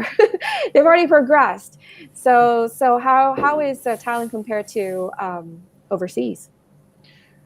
Yeah, no. So in many ways, no different at all, right? And in obviously in some critical ways there is a big difference. So I guess if we first talk about sort of customer preference or sort of the consumer side, right, which ultimately drives how retailers and how everyone else behaves, there is a shift, right? In the West, if you look at the US, Europe, for example, people are much more comfortable with e-commerce and online shopping. Of course, the pandemic has sort of kicked that into high gear for Southeast Asia as well. But there is still a big preference in Asia for what I would call social media retail, right? People are still very comfortable or actually seek that sort of peer-to-peer shopping experience.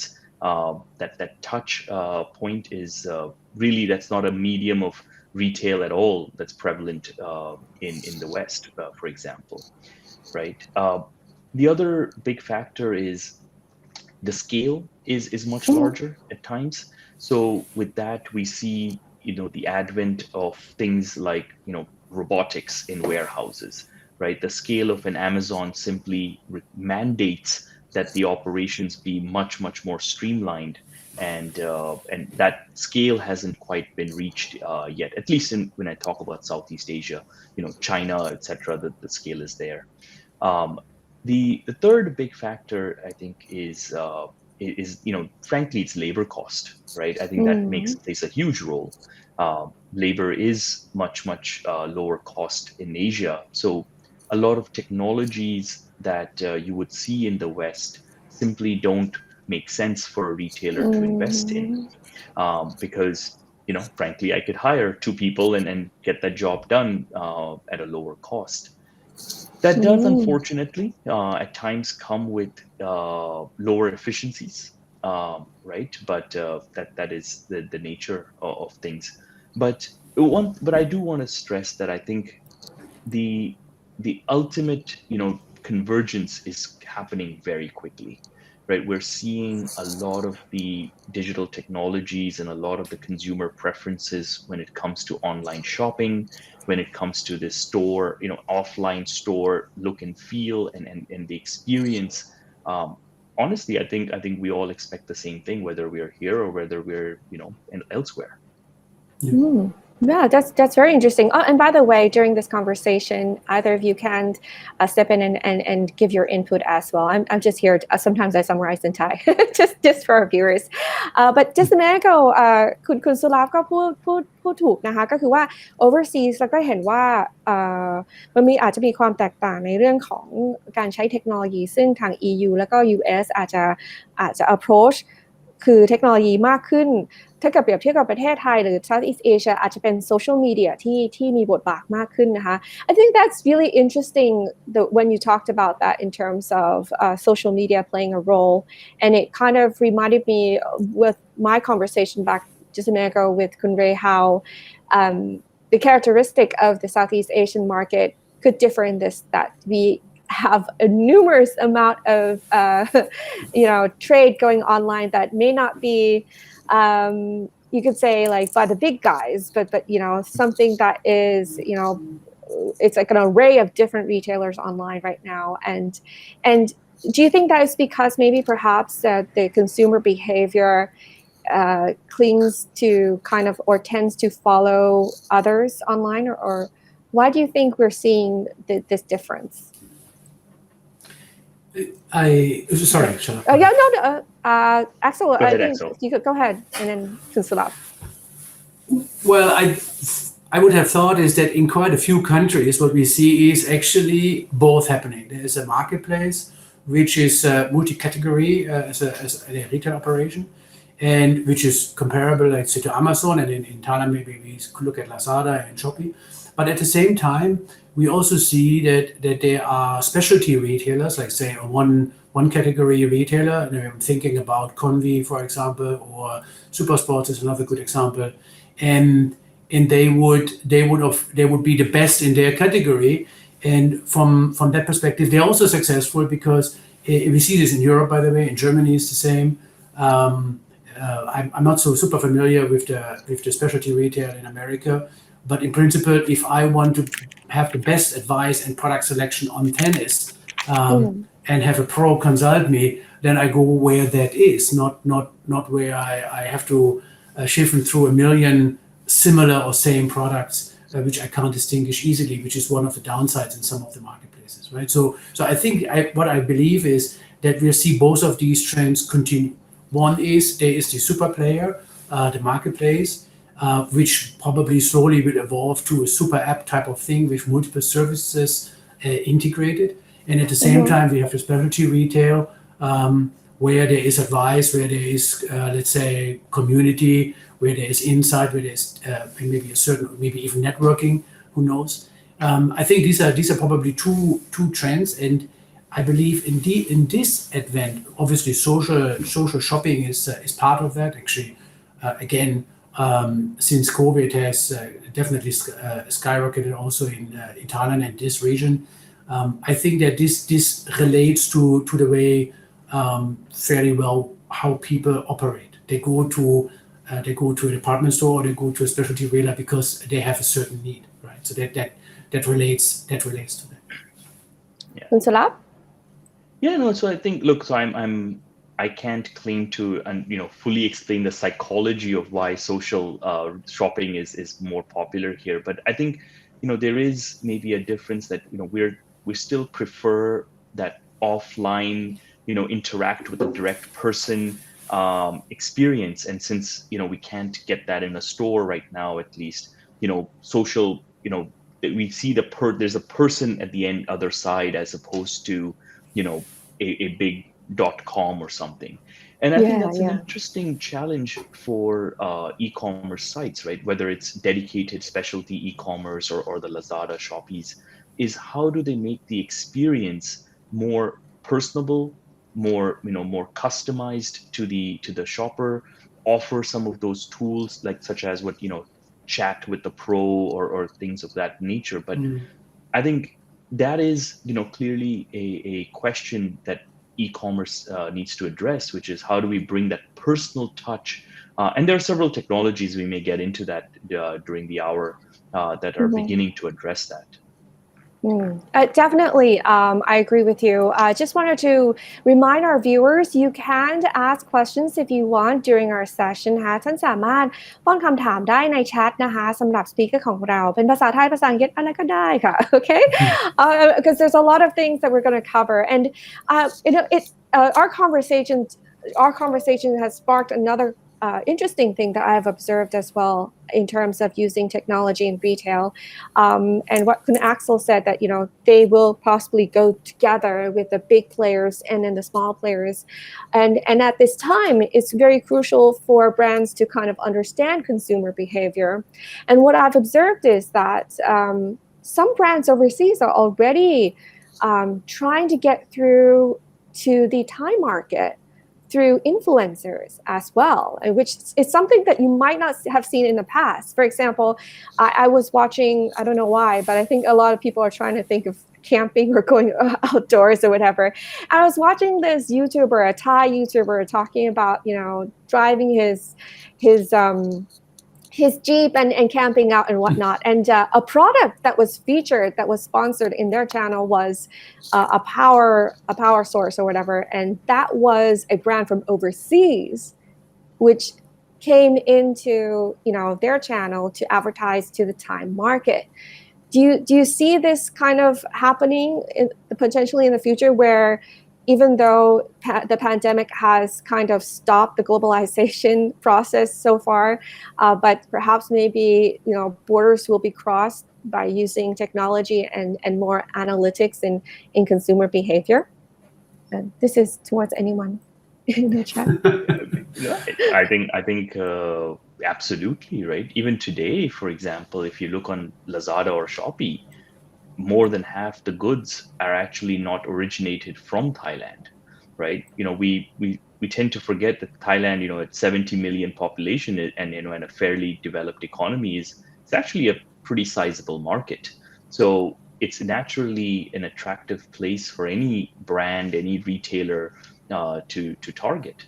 And I think what we're seeing really is the increase in global logistics and shipping that is allowing that to be possible, right? Mm-hmm. I think the interest in the brands, the interest in the products have always been there, right?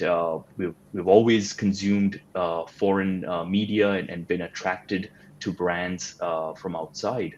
It's the ease of shipping, those goods across borders, I think, that makes it more possible now. Mm. Okay. Mm-hmm. Sorry, maybe to add is that I think Amazon, there are not many studies on this, but Amazon already today is a significant also online player in Thailand, right? It's just they're shipping from abroad, I should have said. And I think we're seeing that e-commerce is a good example of brands from abroad who are trying with a very competent partner here to set up, let's say, their brand.com environment, as it's called, to address the local market, maybe without having a big operation here, right? So this is already signed. We're seeing in the Middle East with Dubai Commerce City, actually a free trade zone just created for e-commerce for the Middle Eastern market, as an enabler for global brands to not actually import things into Dubai or the Middle East, but use the free trade zone as a stepping stone to have, let's say, literally real-time sales there. And I can see this model going for the big brands, for the global brands. I can see this model going much bigger than it might be today. And again, we probably have little data on it. Once taxation changes, we probably might have better insight in these type of things. That's a totally different conversation there. And I could actually go on with that in terms of how Thai brands can take advantage of that as well, in going to other ecosystems and entering other markets. But I have to keep on with our talking points for today. Maybe towards the end I can ask you that. Yes? We are already seeing that actually, for example, on Taobao, which is one of China's big e-commerce sites. There are several Thai brands that are quite prominent, right? Miss Teen, for example, has a pretty sizable presence. I forget the seaweed company. They make the seaweed snacks. That's right. That's right. They've got a pretty sizable presence. The durian is a big hot seller in Chinese e-commerce sites. So we're already seeing that, and I think there's a lot of opportunity for Thai companies to explore that. It just takes time for everyone to understand that technology. We're talking about the consumer behavior changing. How has it changed so far? I mean, I think this is going to be a relevant question that we're going to talk about on and on and on again because it's ever changing. So as of now, how do you think consumer behavior has changed here in Thailand? Kun Axel? Yeah, I think again, and I think you hit it on the nail on the head. There is that it is rapidly changing, and of course, COVID is part of that. In many ways, very negative ways. Of course, people suffering. On the other side, also, of course, people are at home working from home, and they browse and they have a different behavior in shopping. Even if the stores are not closed, they still have a different behavior. Same as people saying that maybe there will be more work from home in the future. I think there's also going to be much more shopping from home because people got so used to it and it's part of their life. I think what we have seen is also from the data perspective that, and we said already, it started really with COVID on the personal touch, on the chat, on the actually even shopping TV is back. I thought QVC is gone. I thought it was gone. Now No, but Sarah is back. But Sarah is back. Sarah กลับมา Yeah, we are. But we wait, are there's back. one more. Cooking shows on Facebook. Yeah. We have it on Facebook, Shopee TV, right, and others. I mean, I don't know. I sent this probably. So there are many people do it. And I think this type of integration, and also from a technology point of view, it's important to realize. I mean, Sulabh, you said chatting with a pro. This is exactly where this is going, obviously, right? Because there is no point in chatting with a traditional contact center agent who probably is not so familiar with product categories because that's not related to the model, right? It also has created a scene of entrepreneurs, let's say. In the smallest sense, who sell online, right? They hunt for certain promotions across globally and also in Thailand, of course. They use loyalty and this and that to get to buy products and then resell them on marketplaces and get often better pricing and good sales to it. What we also see is that consumers get around in a certain set of applications and digital services. So Netflix, we all know, Clubhouse, and then of course grocery services. We see it like Tops Online, for example, or Lotus. Then we see also investment from home is another category which has increased dramatically. So we see Sitmax, Bitcup being interesting. Of course, the banking services. Being interesting. We see food delivery, of course, we all know it's driving the super app game in a sense and feeds a part of the city. Do it yourself, things like Home Pro. So there are a lot of apps. There's Zoom having a marketplace of apps now, of little apps you can write and integrate with. So I think there is a set of apps, and why is this important is because this is where the consumer is. So everyone else, they need to be with the consumer, right? Otherwise there's no point, right? So we need to make sure that we anchor around let's say the digital all-stars and address this. And if anything, I would have said is this level of change and engagement is accelerating, meaning we're seeing much more of new channels, new ideas, both let's say traditional organizations, also banks, for example, like KTB and KBank are bringing out, same as retailers, online marketplaces, and people are using it and are trying it out, and I think this is going to continue, and it means we all as organizations need to have our in-house capability to be able sometimes to copy, sometimes to innovate, but definitely keep developing capabilities, keep developing features at a rapid pace to keep being part of the customer. Yeah, definitely. You can't stay still. Kun Sulabh, do you have anything to add on that, being from True Digital Group? Yeah, no, so I think Axel frankly summarized it really well. But One thing that I guess just want to add to that maybe is, what behaviors I think consumers would expect even post COVID, right? Even when when we look at offline retail coming back, and so I'm a firm believer that offline retail will always have a place, right? I mean, I know people, I a lot of people agree. are, I agree. yeah, No, I right. agree because you will get into a place where I'm sorry that you just you just want to go to a store. Sorry, keep going. Absolutely. We all agree. Yeah. No, and I think shopping has always been about more than just, oh, I need a new shirt, let me go get a Yeah. shirt, right? It has been an experience, and that's why you see the malls the way they are and the way the shops are decided. But what I think even offline will have to change now that consumers are so familiar and comfortable with online shopping, for example, right? And we'll see some of those technologies having to come into offline.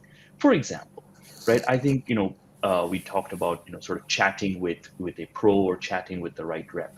I think consumers will expect, even when they walk into a traditional store, that they have access to an expert or somebody, and that could be via video call, right? But no longer would it be okay that you just have 2 or 3 people who don't know anything about the product or the selection, right? Number 2, I think we expect inventory to be available, right? So I think consumers will expect that they walk into a store. Yes, they may not have that piece in the shop, but that the store could very easily ship it to your house, next day even, right? So, and then number 3, I think we'll see a lot more personalization come into the offline experience as well, right? Whether that is the way the store is laid out, whether that is based on what ads and promotions are being pushed to it via a digital screen, or whether that is when the consumer actually pays and the loyalty scheme carrying over online to offline. But I think there are several dimensions even in offline that they will have to learn from the online world and make sure that we bring in, because consumer preferences will change permanently. Yeah, definitely. I think yes. No, sorry, just to add up to it, Yeah, because it's actually offline personalization is an excellent term. I wish I would have said it. And I feel that online what happens is, of course, you optimize the app by usage, right? People using it in a certain way, and then you take the data points and you keep improving it and testing ideas. And of course, with 5G, so I'm saying the word, with 5G technologies and better, smarter, faster ability to understand what happens in the store. Of course, you can also apply the same concepts in a store and then personalize the environment, let's say maybe not to an individual, but definitely to a group, and become more focused on creating more customer delight, and basing it on what you feel the customer expects and how they use your services, right? So it becomes a better lifestyle experience, which is what the mall is all around, of course, right? Not only the shopping, also the movie, the restaurants, the F&B outlets, supermarkets, whatever you have, exhibitions, whatever you might have there. And I think this combination of giving good experience to the customer and convenience, and using technology to understand what people don't like, how they award with their feet, so to speak, I think is critical and enabled now by a lot of new technologies. I think that's like the key word. Yes, Sulabh? No. So sorry. This is a topic that we're honestly, at least at True Digital, we're quite excited about, and we're invested in. So I just wanted to share an interesting point, right? When you go to an e-commerce site, that every activity of yours is being tracked, right? So the retailer knows who is the person coming in, what are they searching for, what are they clicking on, what are they adding to their cart, what else are they adding to their cart, what are they deleting from their cart, etc. That whole journey is fully mapped out, right? And that really offers a lot of power to the retailer. Now you look in offline, it's amazing, right? What do we know? We know what the point of sales, receipts at the end of the day show, right? it's the disparity between what we know about the customer in e-commerce versus what we know about them in offline is significant. And I think that's where technology, is really going to come to play, right? We're, for example, deploying technologies today that count people and they track, whether it's male, female, whether it's, it's a young person, whether it's an old person, how they're navigating through the store, what are they pausing to look at, and now we're beginning to get the insights that e-commerce gets at a click, is now available in the offline experience, which then goes back to allowing better store optimization, layout optimization, labor work. It's the whole gamut starts from knowing who your customers are and how they're shopping through the store. Definitely. I think that the experience when we go back to the mall and we have that technology coming into play it's going to be different. And talking about 5G, I'm going to take the opportunity to go into our poll. Okay, so เดี๋ยวเราจะมีโพลคำถามเกี่ยวกับ 5G นะคะเพราะเมื่อกี้เราก็พูดถึงเนาะผู้บริโภคนะคะคือพฤติกรรมของผู้บริโภคที่เปลี่ยนไปและก็ตอนนี้เราก็อยากจะพูดถึงเรื่อง 5G มากขึ้นค่ะว่าเทคโนโลยีจะมีบทบาทอย่างไรต่ออุตสาหกรรมค้าปลีกนะคะ While we wait for people to scan okay สำหรับท่านผู้ชมที่อยากจะมีส่วนร่วมนะคะก็สามารถที่จะสแกน QR code ได้นะคะเพื่อที่จะเข้ามาตอบคำถามของเรานะคะเราอยากจะฟังความคิดเห็นของคุณนะคะ Thank you so much for the hearts, everyone. Just the first poll question, I didn't give a good opportunity for everyone to come in, so I'm going to give some time for everyone to scan the QR code now, because the first time I kind of didn't give that opportunity. But and there's also a link at the chat box for those who aren't able to join our poll นะคะสามารถคลิกลิงก์ได้นะคะที่ chat box ได้นะคะที่จะเข้ามาตอบคำถามของเราได้นะคะ While we wait for them ระหว่างที่เรารอให้ทุกคนสแกน QR code นะคะ I just wanted to further talk to you guys about that experience of what you said, like that term. I think that's really interesting. I said in terms of, and what Kun Sulabh said, Kun Axel said, that was personalized offline experience. I think one of the biggest challenges and exciting experiences for brands, I think, is now to navigate a way to have that balance between offline, online, or O2O, right, guys?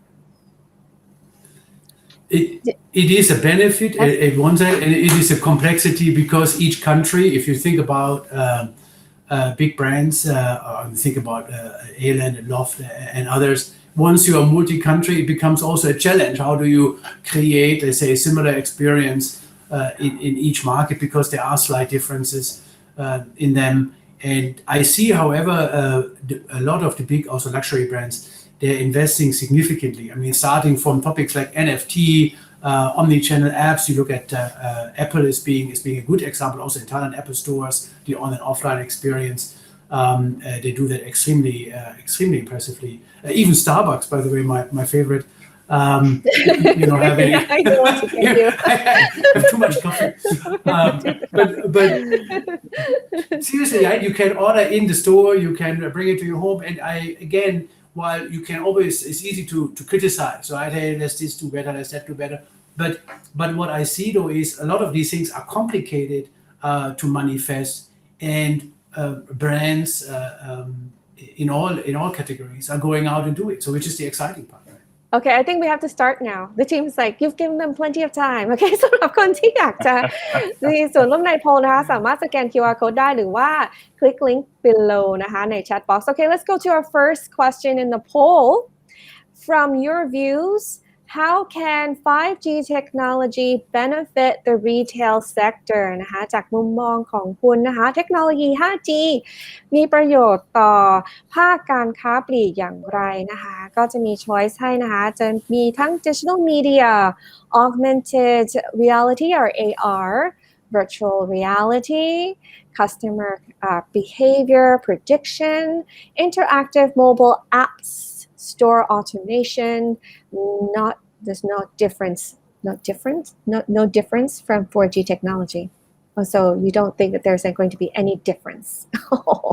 I wonder who would say that. But not to be biased. Everyone is free to answer. Okay, so let's see what we have so far from the poll here. Majority customer behavior prediction. Yes, it's in line with what we talked about. Interactive mobile apps, and some saying digital media, and some saying AR.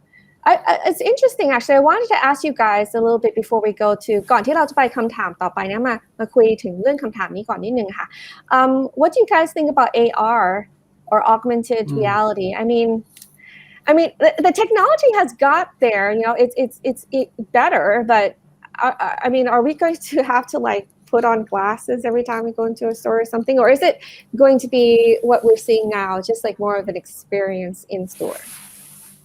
And anyone? I mean, having tried both of this to a certain degree, I say I can see AR that AR becomes applicable for retailers and also other industries for that matter, providing contextual information, but also games, of course, as is VR is there. I think AR is probably because of the lack of you don't need the glasses, then it makes it a bit easier to adopt. I think on VR, my personal opinion is the journey is still out. It needs a lot of speed to get high-end graphics, continued high-end streaming done, which needs to be calculated again in real time on the device. And 5G is one, and I think there's probably a little bit more to be done to get VR. AR though is something which I can see more rapidly. Now there is another segment there which we probably haven't talked about. It is the significant adoption of games, mobile games. So this is not gamification as in fairly simple browser-based games where you get a voucher out, but it's really we're talking about things like Nextplay, Invictus, or others.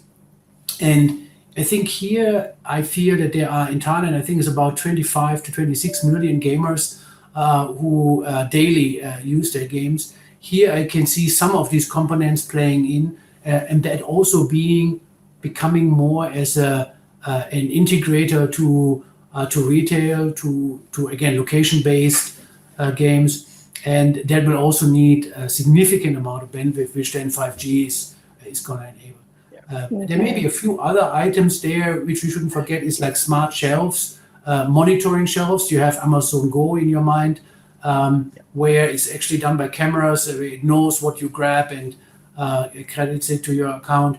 And I can see this becoming more relevant, more pervasive in stores as both the bandwidth and the technology becomes available at the price point. Yeah. Okay. And one thing that's actually touched upon by AR VR, and it's not really on here is is IoT, right? Today, a major challenge with a lot of these technologies, as we talk about offline, for example, is the bandwidth simply doesn't exist through traditional technologies to transmit, for example, large amounts of data, video, what have you. And that ends up requiring pretty expensive, powerful systems to be deployed on each site, right? So that can get, frankly, uneconomical, where, if you have to start deploying thousands of dollars worth of servers and processor speed, at each store location, that's honestly not tenable. With 5G, you're getting communication speeds that rival the fastest broadband connections available. And now I can deploy a centralized system or go to the cloud, which is, obviously another very important technology development, and move away from having on-prem hardware, right? And I think that's going to be a key item technology that's going to allow a lot of these different tools to come into play, which currently, a lot of stores just cannot afford. But I think, and then of course, there's other items here when it comes to, how customers are able to do more because they have the connection speeds, how stores are able to do more because they have the connections. Okay, all right, let's go to our last poll question. And that is, what extent do you think 5G will help the retail business in Thailand คะคุณคิดว่า 5G จะช่วยธุรกิจค้าปลีกในไทยได้มากน้อยแค่ไหน So you have most, somewhat, immediate, not much, or least. Oh, of course, most, for sure. Somewhat, 25%. It's interesting that no one said immediate. I guess it'll take some time, of course, as we've been talking about that. Do you guys agree with the results so far? Yes, I would say, or still shaking out, I guess. I still say it's a bit more a time, right? A time question. Some of these investments, they're becoming more efficient, as Sulabh suggested, and that helps a lot. I think I read a survey from CB Insights that in America, retailers alone expect an uplift of $12 billion with the introduction of 5G services, right? Just because there is productivity and savings, but also an upside to using these technologies in the mall. So for me, I'd say again, there's a long list of technologies. We talked about AR, VR games, real-time video. We talked about the video analytics in the store, understanding demographics, who's coming in and out, offline personalization, empty shelf detection, which is critical for retailers as well to understand what actually is the movement, checkout. I mean, it goes on even telehealth or health, offline health with consumerization of health through both Samsung and Apple and their watches and their health devices. You know that should have impact on these services becoming more ubiquitous also in the malls is my guess. So there's a long list of items which I think it would happen. I think it's more a question of, because from a retailer point of view, there are a million things to do, and question for me is more what's time. I'd say it's probably take 18 to 24 months before we really see a massive impact, right? And some of it may be earlier. Let's see. Okay, well, it's really just one piece of the I would just to add real quick, right? I mean, 5G is just one piece of the puzzle, right? It's the connectivity, but the other ecosystem around it, retailers developing those great apps, those great features, adding the AR capabilities, etc., those also need to plug in, and these things do take some time. Okay, so just trying to wrap up things. You spoke a little briefly about some of the leaders in the retail sectors being successful. Can you give us a little bit more about that? What are some of the players you're seeing right now in the market that are really capitalizing on integrating technology and data into their businesses? Okay. Anyone? It'd be interesting actually to see you should have done a survey on that. I think that would be very interesting. For us to know. Well, next time. Next time. My impression is, I think in the US, I have seen significant investment from Target.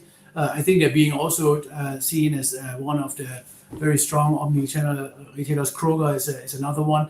Walmart as well, of course, but they also invest a huge amount of money into their technology strategy.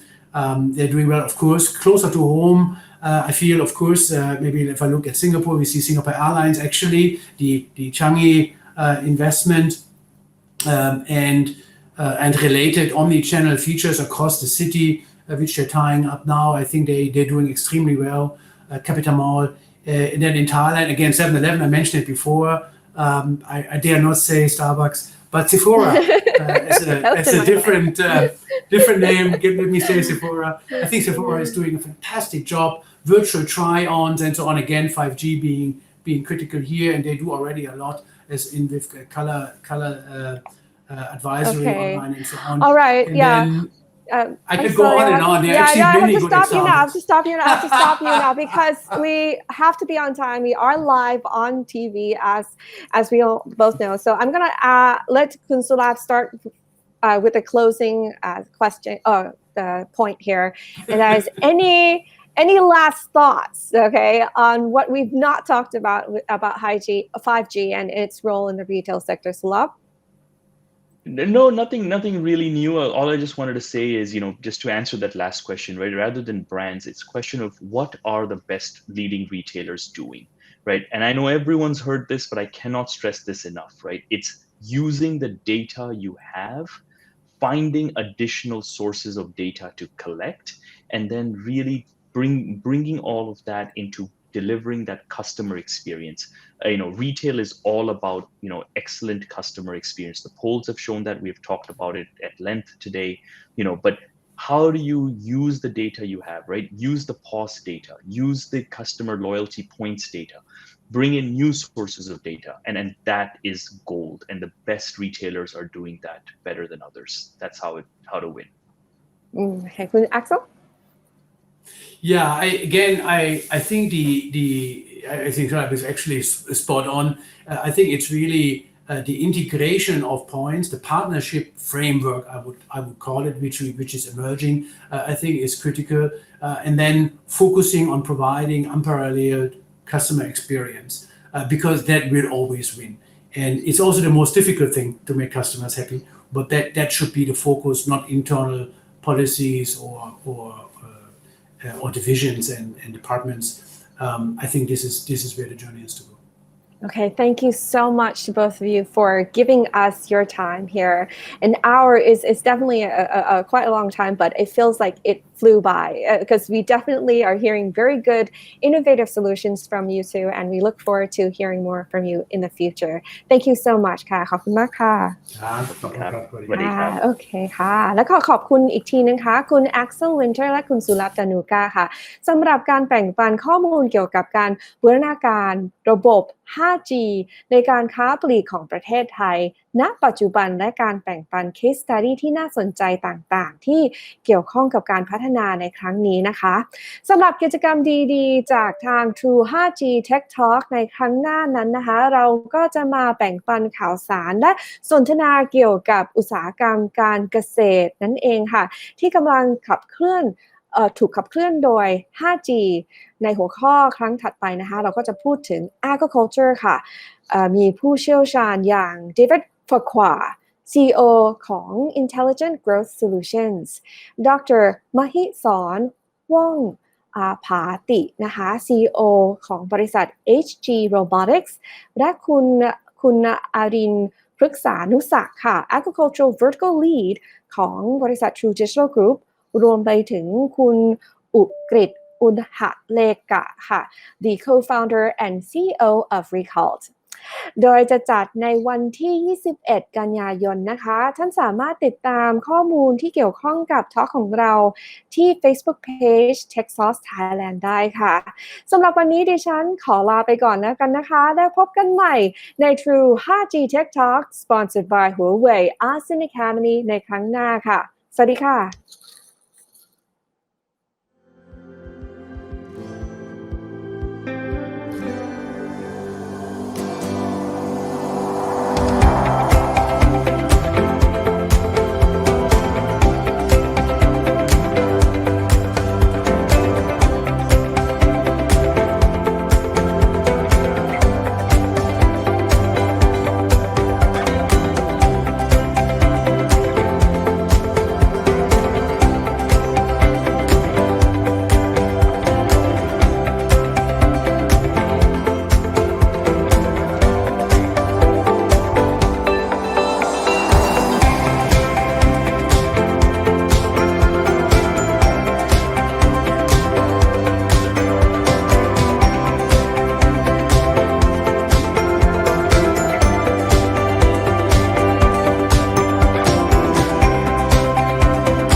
มาช่วยพลิกโฉมอุตสาหกรรมไทยให้ก้าวล้ำไปกว่าใครมาร่วมติดอาวุธ SME สู่การเป็นผู้นำด้วยเทคโนโลยีที่งานสัมมนา 5G True 5G Tech Talk by Huawei ASEAN ACADEMY ฟังคำแนะนำจากผู้เชี่ยวชาญทั้งไทยและต่างชาติจาก6วงการธุรกิจที่จะมาให้ความรู้สลับสับเปลี่ยนทุกเดือนร่วมเปิดมุมมองเพื่อยกระดับธุรกิจกับงานสัมมนาออนไลน์ครั้งยิ่งใหญ่แล้วมาสัมผัสเทคโนโลยีของจริงได้ที่งาน True 5G World Tech X มาร่วมสัมมนาออนไลน์ผ่าน True B Room หรือชมถ่ายทอดสดผ่าน True ID ช่อง ID Station ติดตามรายละเอียดที่ Facebook Techsauce